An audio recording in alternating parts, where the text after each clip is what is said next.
Saya akan menjelaskan tentang formulasi sediaan larutan. Tadi kelompok sebelumnya sudah dibahas tentang teori dan pengertian sediaan oral, kemudian jenis-jenisnya dan lain-lain. Kemudian saya akan menambahkan tentang formulasi atau bagaimana formulasi sediaan larutan. Sedikit tentang definisi tentang formulasi. Jadi formulasi merupakan suatu proses mengubah obat dengan bantuan eksipien menjadi suatu bentuk sediaan. Jadi bahan utamanya adalah obat, kemudian ada eksipien atau zat tambahan, kemudian dengan metode pembuatan apa, maka terbentuklah bentuk sediaan. Sediaan larutan ada sistem satu fase, kemudian bahan aktif larut dalam pelarut. Contohnya adalah sediaan larutan oral atau contohnya sirup, eliksir, kutai atau drops. Sediaan larutan topikal ada gargarisma atau obat kumur, obat tetes mata, dan tetes hidung. Itu beberapa contoh sediaan larutan. Kemudian dalam dunia farmasi bagaimana formulasi membentuk sediaan larutan? Yang pertama harus memperhatikan atau memenuhi aspek-aspek farmaseutik agar diperoleh sediaan yang bermutu atau berkualitas. Aspek farmaseutika sendiri meliputi pertama stabilitasnya atau stability. Jadi sediaan tersebut harus stabil dalam penyimpanan maupun dalam pengemasan. Kemudian safety atau keamanan. Kemudian efektivitas atau effectivity. Jadi efeknya harus terjaga atau efeknya harus benar-benar sesuai. Kemudian acceptabilitas atau acceptability atau bisa diterima atau layak untuk dikonsumsi. Jadi kalau sediaan oral ya harus bisa menutup rasa, kemudian bentuknya bisa ditelan, acceptabilitas atau acceptable dapat diterima. Sediaan yang bermutu atau berkualitas baik harus memenuhi keempat aspek tersebut, yaitu aman, efektif, stabil, dan acceptable. Jelas ya? 4 aspek ini harus wajib dimiliki untuk sediaan farmasi. Langkah-langkah formulasi. Pertama, ada tahap preformulasi. Di tahap ini yang perlu kita lakukan adalah dengan studi sifat fisika, kimia, dan farmakologi zat aktif. Jadi kita belajar di kimia farmasi, di farmasi fisika, kita pahami sifat atau karakteristik dari bahan-bahan yang akan kita gunakan. Kemudian untuk zat aktifnya, sifat farmakologinya. Untuk terapi apa? Apakah anti nyeri, anti diabetes, atau apa? Harus tahu farmakologinya. Kemudian penentuan bentuk sediaan. Kita membuat formulasi mau dibentuk sediaan apa? Oral kah? Atau parenteral? Atau rektal? Atau apa? Bentuknya bisa tablet, sediaan padat, semi padat, atau larutan. Nah, kita tentukan. Kemudian studi sifat fisika dan kimia eksipiennya. Setelah tahu sifat fisika kimia zat aktif, kita harus tahu juga sifat fisika kimia dari eksipiennya. Dia punya interaksi dengan zat aktif atau tidak? Bagaimana efek campuran dengan zat aktif dan eksipien? Bagaimana? Kita harus tahu sifat fisika kimianya. Fungsinya sebagai apa? Misalnya ada zat pengikat, zat pengisi, kemudian ada zat pelicin, dan lain-lain. Setelah kita tahu bahan-bahan di tahap preformulasi dari zat aktif, kemudian bentuk sediaannya apa dan sifat eksipiennya, kita tentukan dosis takaran terkecil dan kemasannya. Jadi dibuat dosis berapa? Apakah 200, 100, 250, atau 500? Takaran terkecil dan kemasannya. Dari takarannya boleh yang terkecil. Jadi yang kalau tablet takaran terkecilnya berapa, kemudian kalau sirup berapa, kemudian kemasannya kita harus tentukan apakah botol ataukah botol kaca atau vial atau apa, disesuaikan. Kemudian penentuan rancangan spesifikasi sediaan. Jadi spesifikasi dari sediaan, jadi misalkan harus disimpan di tempat yang sejuk atau disimpan dalam lemari pendingin, kemudian harus tertutup rapat, kemudian jauh dari jangkauan atau sinar matahari, seperti itu ada spesifikasinya. Kemudian penyusunan formula.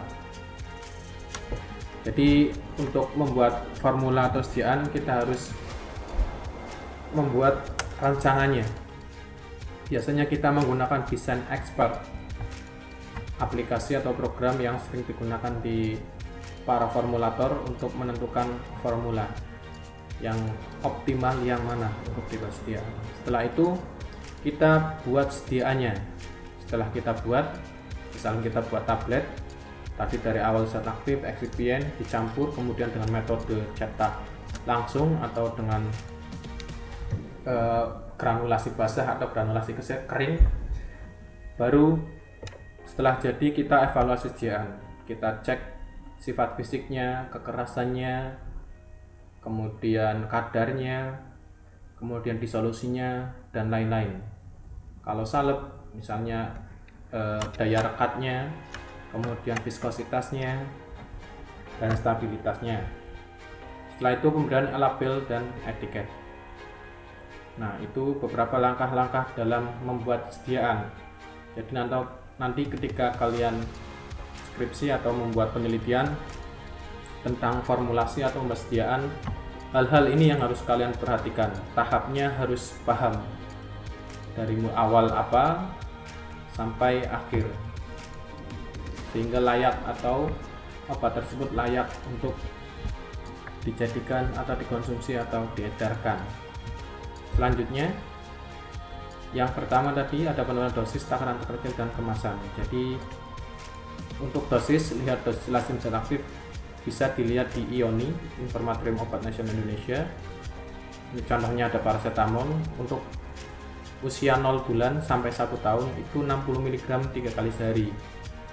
Nah, kalau sirup berarti kalian atur berapa per 60 mili. Kalau tablet nanti kalian bisa atur, misalkan satu tablet kalau 0 sampai 1 tahun ini pasti sirup, tidak mungkin tablet, ini pasti sirup. Kemudian ini ada contoh soal, akan dibuat sediaan paracetamol sirup dengan kandungan 120 mg per 5 mili, tentukan takaran dosisnya. Nah, cara menghitungnya 60 mg per 120, ini dosis terkecil tadi ya, dosis terkecil. Kemudian kita akan membuat sediaan 120 mg per 5 mili, kalikan 5 mili, maka didapat 2,5 mili. Untuk dosis 120 mg per 120 kali 5 mili maka diperoleh dosis 5 mili. Kemudian untuk dosis 240 diperoleh 10 mili.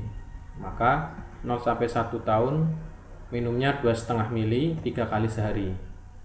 Nah, kita lihat tahu kan di sini dosis lazimnya itu 60 mg kali selama 3 kali, dibagi 3 kali. Kalau diminum dalam sediaan sirup bagaimana? Nah, ini kan sudah sesuai. Dalam 2,5 mili mengandung 60 mg sirup. Selanjutnya akan dibuat sediaan paracetamol sirup dengan kandungan 60 mg per 5 mili, tentukan takaran dosisnya. Nah, sama, dosis lazimnya dikalikan dosis kali minumnya. Nah, maka didapat sekali minumnya ada yang 5 mili, 20 mili, dan 20 mili. Kemudian ini referensinya, yang paling umum adalah Handbook of Pharmaceutical Excipient. Ini buku wajib untuk seorang formulator atau yang ingin membuat formulasi sediaan farmasi. Misalnya di sini ada propilen glikol sebagai pelarut, jumlahnya antara 10 sampai 25%. Nah, ketika kalian ingin membuat sediaan sirup, kemudian zat aktifnya misalkan sukar larut, jika hanya menggunakan satu jenis pelarut misalnya, maka boleh menggunakan propilen glikol. berapa konsentrasinya, antara 10-25% di rentang itu. Ingat ya, jadi harus ada literaturnya, tidak bisa memperkirakan sendiri-sendiri. Kemudian ada asam benzoat sebagai pengawet. Ini sudah ditetapkan 0,1%, tidak boleh lebih dari ini. Ini sudah ketentuannya, sudah ada penelitiannya. Jadi kalian bisa lihat di Handbook of Pharmaceutical Excipient. Kemasan disesuaikan dengan bentuk sediaan dan volumenya. Kalau bentuknya sirup berarti wadahnya botol, jangan kalian masukkan pot. Kalau semi solid atau salep, kalian masukkan pot salep. Kalau tablet, kalian bisa kemas pakai klip atau menggunakan strip aluminium foil. Sediaan cair, botol kaca atau plastik. Volume ada 30, 60, 100, ada 120, ada yang 240. Penentuan rancangan spesifikasi sediaan. Contoh untuk sirup paracetamol. Nah, ditulis keterangannya atau spesifikasinya. Bentuk sediaan sirup, kadar bahan aktif. Nah, ini per botolnya per 5 milinya ada 120 mg per mili. Warna orange, misalkan baunya jeruk, rasanya jeruk, volume 60 mili. Nah, untuk formulasi, seorang formulator juga tidak boleh sembarangan atau terlalu kreatif mungkin ya, atau seenaknya. Misalkan warnanya hijau, kemudian baunya misalkan baunya jeruk, kemudian rasanya stroberi.